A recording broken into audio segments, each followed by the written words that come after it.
जय श्री गणेश।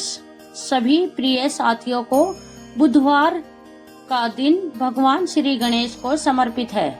यह बुधवार व्रत विशेष रूप से उन लोगों द्वारा रखा जाता है जो जीवन में आर्थिक प्रगति, व्यापार में सफलता, दाम्पत्य जीवन में मधुरता और मन की शांति पाना चाहते हैं। यह कथा है, एक था गांव जिसका नाम था शांतिपुर। नाम में शांति जरूर थी, पर उस गांव के एक छोटे से कोने में एक टूटी फूटी झोपड़ी में अभावों का एक भवरसा था। यहीं रहते थे माधव और उसकी पत्नी लक्ष्मी। माधव एक किसान जिसका नाम तो माधव था, पर उसके जीवन में कोई नहीं था, बस सूखा, रूखा और संघर्ष।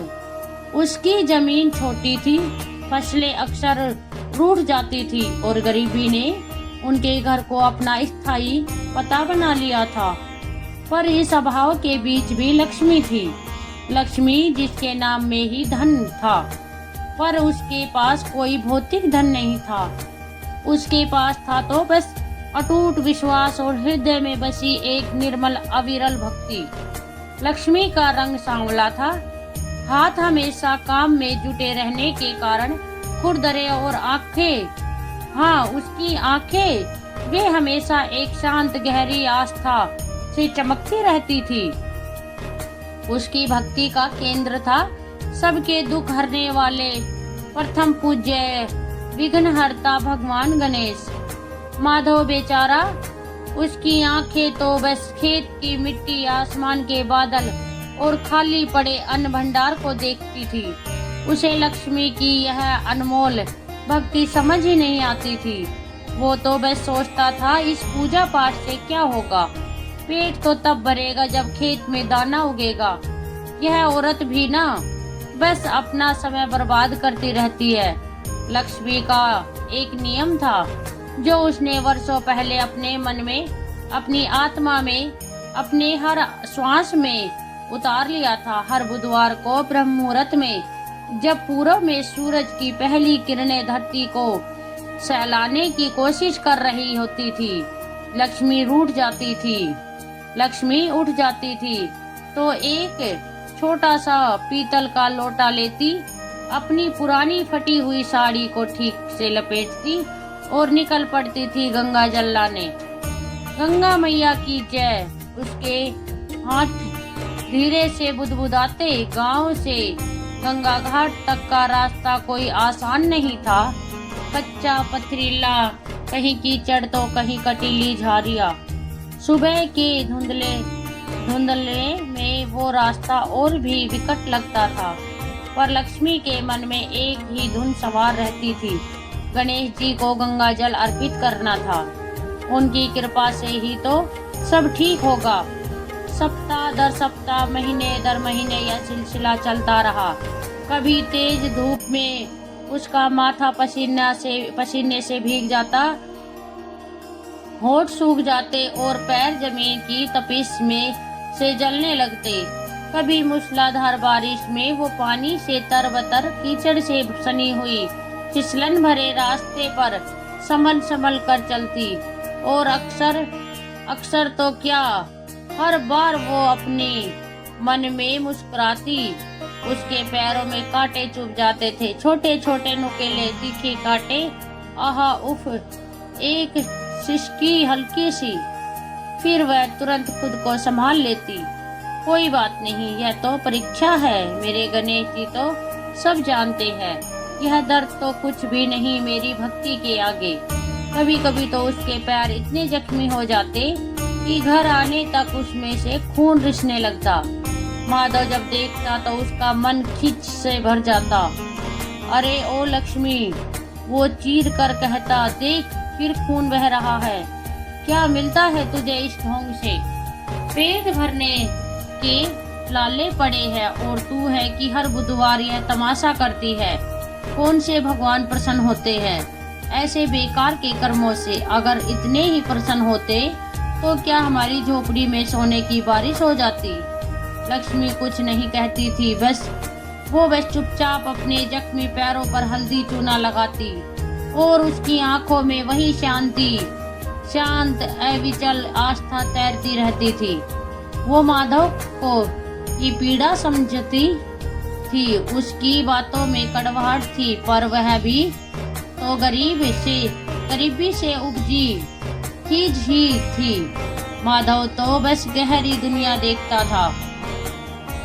वह उस अदृश्य डोर को कहाँ देख पाता था जो लक्ष्मी को उसके गणेश से बांधे हुए थी। एक शाम माधव फिर खिज उठा। लक्ष्मी, इस बार भी फसल अच्छी नहीं हुई। सावन रूठ गया है, मेघ बरसते नहीं, कहाँ से अन्न आएगा? बच्चे भूखे मरेंगे क्या? और तू है कि फिर बुधवार के लिए तैयारी कर रही है, उसने रूखे स्वर में कहा। माधव जी, लक्ष्मी ने धीरे से कहा, विश्वास रखिए मेरे गणेश जी, सब जानते हैं उनकी कृपा कभी व्यर्थ नहीं जाती। कृपा? माधव हंसा। कौन सी कृपा? जहाँ से आता है वहाँ से लाती हूँ, और जहाँ से आता है वहीं पर अर्पित करती हूँ। अरे अगर इतनी ही भक्ति है तो तू क्यों नहीं अपने भगवान से एक बार कहकर सारी गरीबी दूर करवा देती?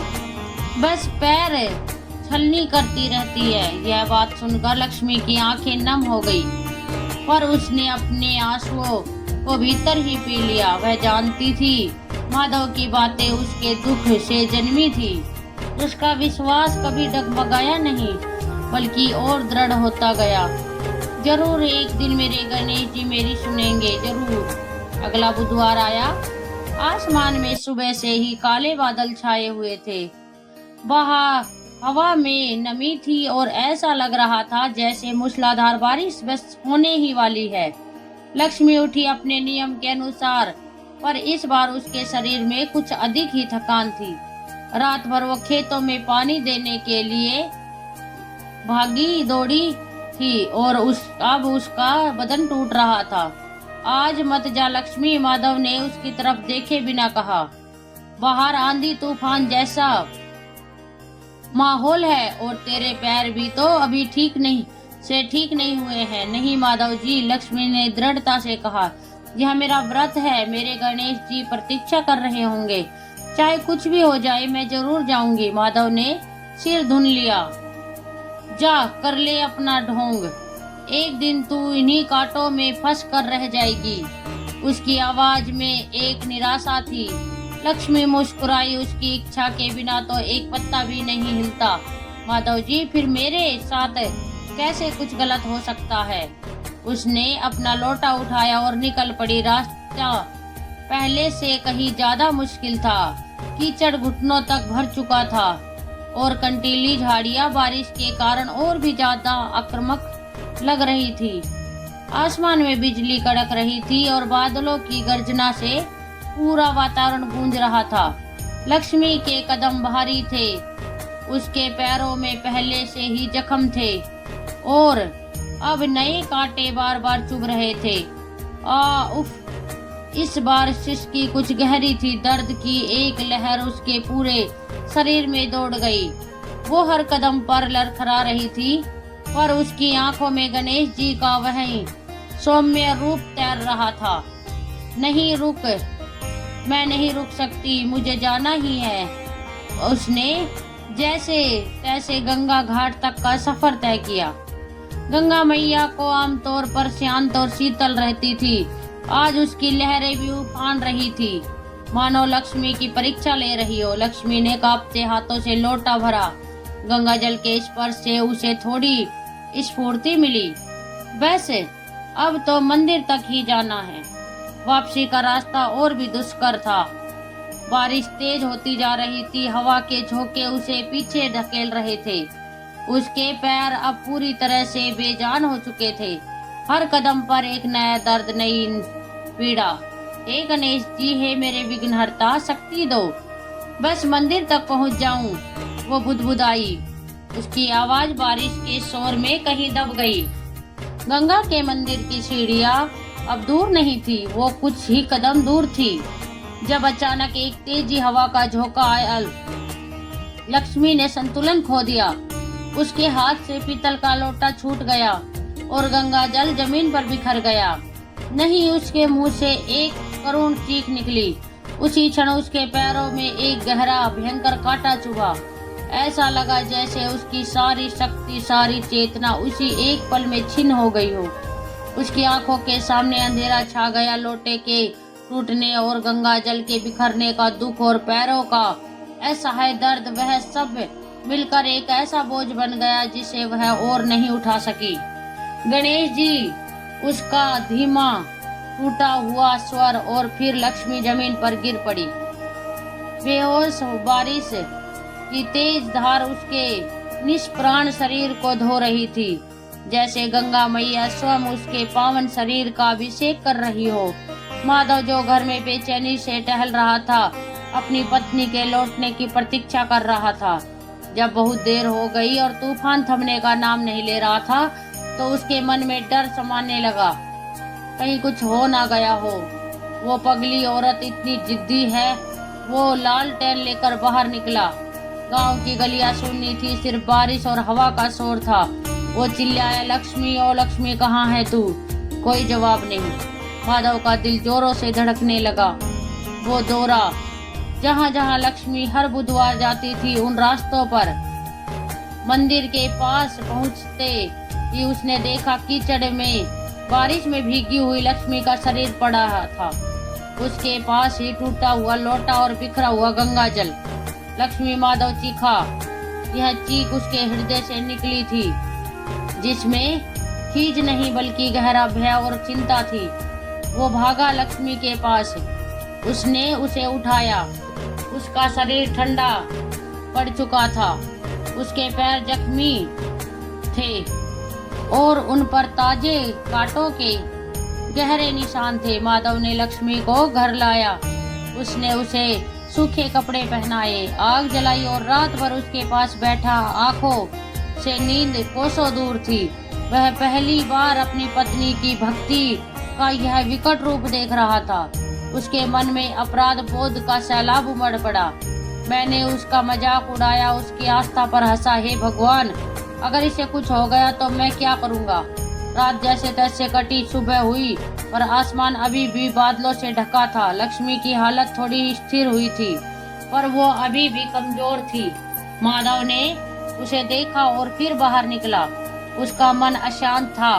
खेतों में भी तो देखना है, कल रात की बारिश से क्या हाल हुआ होगा। वो खेत की ओर चला। उसके कदम भारी थे, मन उदास। खेत की मेड़ पर पहुंचकर उसने जो देखा वो उसकी कल्पना से भी परे था। उसकी आंखें फटी की फटी रह गई। उसके होठ खुले के खुले रह गए। वहाँ जहाँ कल तक सिर्फ सूखी बंजर जमीन थी, जहाँ उसकी फसलें अक्सर सूख जाती थी, आज वहाँ कि ये क्या है? माधव के मुंह से अनायास निकला। खेतों में हरी भरी फसलें लहला रही थी, और वे सिर्फ हरी भरी नहीं थी। उन फसलों के बीच सूर्य की हल्की किरणों में कुछ ऐसा चमक रहा था, मानो सोना बिखर पड़ा हो। पीली सुनहरी बालियां, एक एक दाना मोतियों जैसा चमकता हुआ। हवा के हल्के झोंके से वे ऐसे हिल रही थी जैसे लाखों दिए एक साथ झिलमिला रहे हों। हर दाना इतना भरा हुआ, इतना परिपूर्ण। यह कोई सामान्य फसल नहीं थी, यह तो कोई दिव्य चमत्कार था। खेत के कोने कोने तक, जहाँ तक नजर जा रही थी, सिर्फ और सिर्फ स्वर्ण सी चमकती फसलें, जैसे धरती ने अपने सारे रत्न उगल दिए हों। माधव जमीन पर घुटनों के बल बैठ गया। उसकी आंखों से आंसू झरझर बहने लगे। वह खुशी के आंसू थे, आश्चर्य के आंसू थे, और सबसे बढ़कर पश्चाताप के आंसू थे। हे गणेश जी, उसके मुंह से निकला। उसकी आवाज रंध हो गई थी। हे मेरे विघ्नहर्ता, मैंने क्या समझा था? मैंने आपकी कृपा को, लक्ष्मी की भक्ति को मजाक समझा था। मुझे क्षमा करे प्रभु। वो अपने हाथों से उन सुनहरी फसलों को छूने लगा। एक एक दाना इतना ठोस, इतना जीवनदायक। उसने मिट्टी को उठाया और अपनी आंखों से लगाया। इस मिट्टी में उसने लक्ष्मी के रक्त के कण भी तो मिले थे, उसके पैरों से निकले रक्त के कण जो उसकी भक्ति की गवाही थे। हे भगवान, मेरी पत्नी, मेरी लक्ष्मी, वो रुब्रा, वो सच्ची थी, उसकी भक्ति सच्ची थी। मैं अज्ञानी, मैं अंधा, जिसने कभी देखा ही नहीं कि उसके घर में कितनी बड़ी तपस्विनी रहती है। वो भागा भागा सीधे मंदिर की ओर। मंदिर पहुंचकर उसने गणेश जी की प्रतिमा के सामने माथा टेक दिया। उसका सिर जमीन से छू गया। हे गणनायक, हे सिद्धि विनायक, मुझे माफ कर देना। मैंने आपकी और मेरी पत्नी की सच्ची भक्ति का अपमान किया। मैंने उसके हर दर्द का, उसके हर समर्पण का मजाक उड़ाया। मैं कितना मूर्ख था। उसके आंसू गणेश जी के चरणों को भिगो रहे थे। उसकी आत्मा का सारा मैल आज धुल रहा था। उसे अपनी हर बात, हर कटाक्ष याद आ रहा था। कैसे उसने लक्ष्मी को पगली कहा था, कैसे उसके जख्मी पैरों पर हंसा था, कैसे उसकी आस्था पर प्रश्न चिन्ह लगाया था। शायद मैं देर से समझा प्रभु, उसने सिसकते हुए कहा। लेकिन मेरी पत्नी की भक्ति वो सच्ची थी, पवित्र थी, निर्मल थी। यह जो चमत्कार हुआ है, यह मेरी लक्ष्मी की सच्ची श्रद्धा का फल है, मेरा नहीं। मैं तो उसके लायक भी नहीं हूँ। माधव का वह हृदय पश्चाताप और कृतज्ञता से भर गया। वो जानता था कि अब उसका जीवन बदल गया है। सिर्फ गरीबी ही दूर नहीं हुई थी, बल्कि उसके मन का अंधकार भी मिट गया था। उसे अपनी पत्नी की कीमत समझ आ गई थी। वो घर लौटा। लक्ष्मी अभी भी लेटी हुई थी। उसकी आंखें खुली थी, पर उसमें थकान थी। माधव उसके पास गया। उसने लक्ष्मी के जख्मी पैरों को उठाया और अपनी आंखों से लगाया। फिर वो फूट फूट कर रो पड़ा। लक्ष्मी उसने कहा, आपकी आवाज में वो कड़वाहट नहीं थी, सिर्फ प्रेम और सम्मान था। मुझे माफ कर दे मेरी पत्नी, मैंने तुझे कभी समझा ही नहीं। तेरी भक्ति ने आज हमें जीवन दान दिया है। तूने तो हमें सोना ही नहीं दिया, बल्कि सच्ची आस्था का पाठ भी पढ़ाया है। लक्ष्मी की आंखों में आंसू आ गए। यह आंसू दुख के नहीं, बल्कि वर्षों के इंतजार के थे कि उसका पति उसकी आस्था को समझे। उसने अपना कमजोर हाथ उठाया और माधव के सिर पर रखा। उसकी आंखें खुल गई। और माधव जी, मेरे लिए बस यही सबसे बड़ा फल है, उसने धीरे से कहा। गांव वालों ने जब खेती में स्वर्ण सी लहलाती फसल देखी तो वे सब अचंभित रह गए। उन्होंने माधव और लक्ष्मी की कथा सुनी। सबने एक स्वर में कहा, यह लक्ष्मी की सच्ची भक्ति का ही चमत्कार है। ऐसी आस्था तो किसी विरले में ही होती है।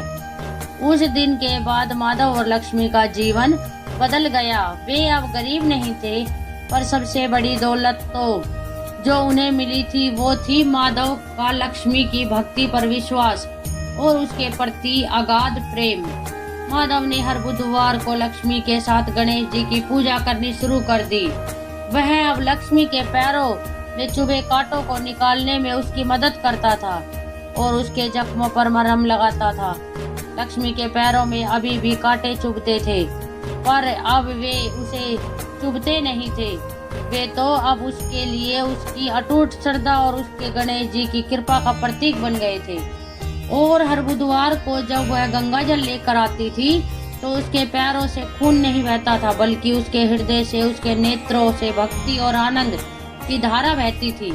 यह कथा सिर्फ एक चमत्कार ही नहीं है, यह कथा है उस अटूट विश्वास की जो हर बाधा को पार कर जाता है।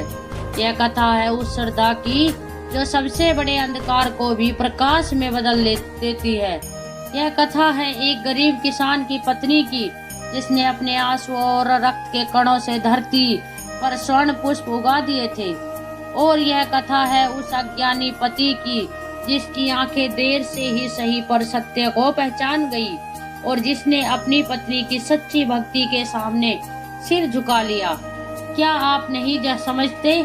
यही तो हमारे सनातन धर्म का मूल है, विश्वास, समर्पण और प्रभु की असीम कृपा।